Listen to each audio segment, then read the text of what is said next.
Here are a few things to check for when buying a secondhand phone.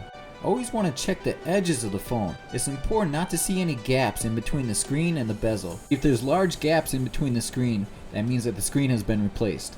Secondly, you want to check on the bottom of the phone for these two screws. Make sure that they're in place and not stripped. Carefully look around the phone. You want to make sure that there's no large dents or scratches. This could be caused by a heavy drop. You want to make sure you check the vibration switch. This is often replaced and usually is not done correctly. So test this on and off a few times. You should feel the vibration. These next two are the most important buttons in my opinion. It's the power button and the home button. These should be very easy to use. When you press them, they should be able to turn on right away. If the button's sticky, it's probably been replaced and probably been replaced incorrectly.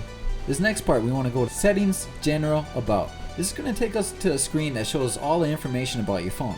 It's going to talk about the memory size, what version iOS we're running, and most importantly, it's going to tell us the IMEI number.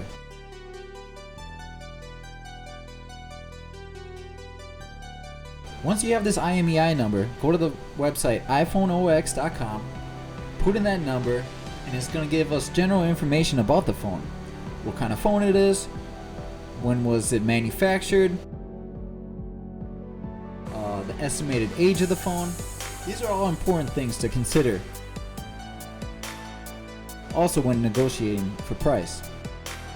Next, we're going to want to go to imeipro.info.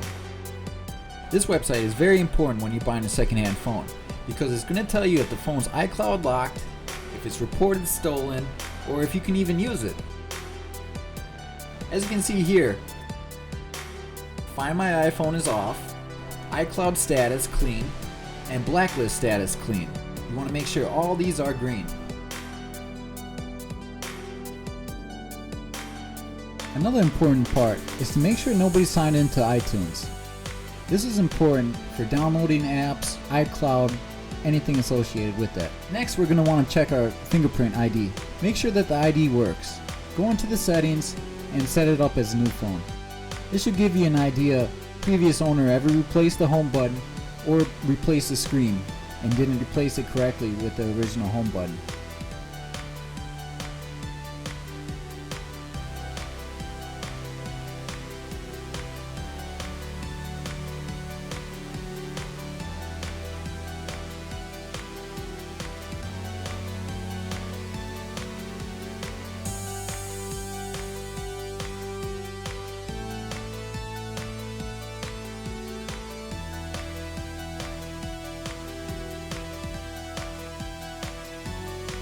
Once again, make sure nobody's signed into iTunes.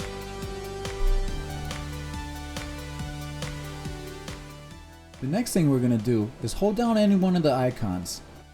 This makes it available to move across your screen and set into different locations. The reason why we're doing this is because we're checking for any dead pixels or bad parts on the screen. By going around all the corners, we can see if this is a bad aftermarket screen. Most originals you can go to every corner without having a problem. Next, let's go into YouTube. I think this is one of the best apps to try because we're going to be able to test our speakers on the bottom, test our Wi-Fi, and also it puts a major strain on the CPU. So if there was a problem with the CPU, the app would probably crash at this time, and possibly the phone turning off. This is also good for testing the battery. Look at your Wi-Fi settings. Make sure that the Wi-Fi and Bluetooth are able to turn on. If these aren't able to turn on, there's a major problem on your motherboard. When you're checking your Wi-Fi strength, I recommend going to a McDonald's or a Starbucks. That way there's a lot of different access points and you can see if your Wi-Fi is working good or not. Also, go into your Bluetooth area. This one's a little bit harder because there might not be any Bluetooth devices around you, but maybe in the history it might show something. For this next area, we want to check the microphone. The easiest way is to go into voice memos and record yourself whistling. When you're whistling, you can see the different decibel levels and make a good determination whether it's working correctly.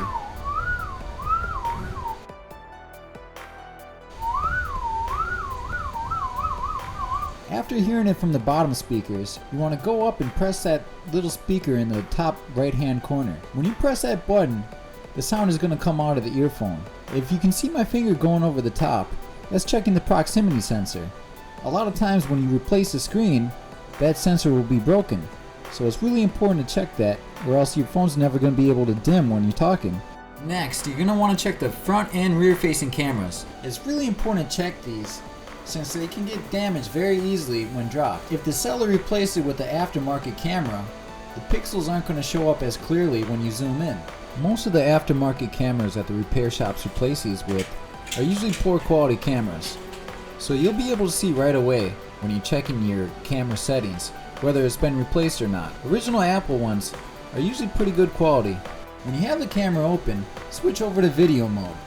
If there's a problem with your CPU, it'll usually crash at this time. Also, it's recommended to run your video for at least 5 minutes.